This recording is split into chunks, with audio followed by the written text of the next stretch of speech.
Hello friends, welcome to our channel. কথা বলবো 5টি মুভির বক্স অফিস। কথা বলবো আজকে 16 দিনের কালেকশন নিয়ে, তুফানের 16 দিনের কালেকশন নিয়ে, ডার্ক ওয়ার্ক 16 দিনের কালেকশন নিয়ে, রিভেঞ্জ 16 দিনের কালেকশন নিয়ে, ময়ূরাক্ষী 16 দিনের কালেকশন নিয়ে, আগন্তুক 16 দিনের কালেকশন নিয়ে।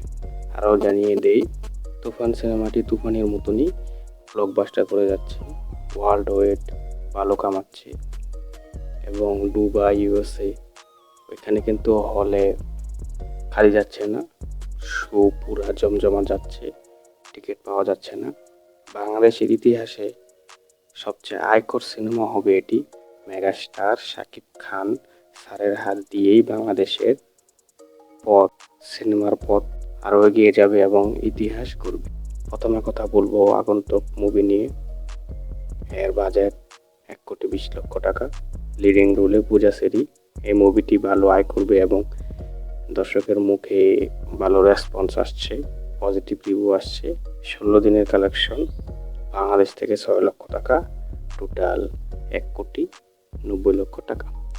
কথা বলব ডার্ক ওয়ার্ল্ড মুভি নিয়ে। নবাগত হিরো মুন্না স্যার। এর বাজেট 1,50,00,000 টাকা।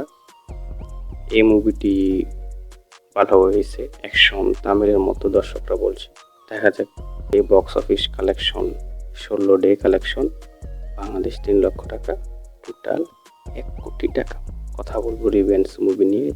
রিভেঞ্জের বাজেট 1,70,00,000 টাকা।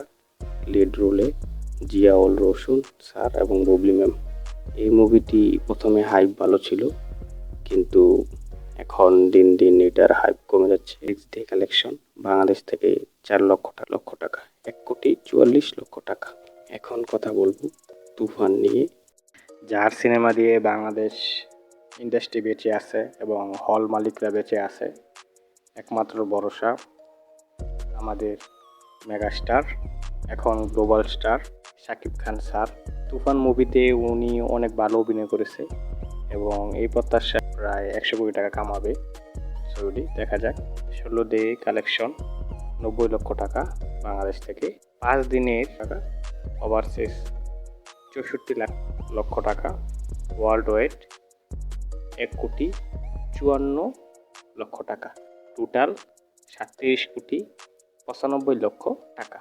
আশা করি এই সিনেমাটা এই সপ্তাহে 50 কোটি টাকা কামাবে এবং এই চ্যানেলটি অবশ্যই সাবস্ক্রাইব করে রাখবে নতুন নতুন আপডেট পাওয়ার জন্য। Thank you all.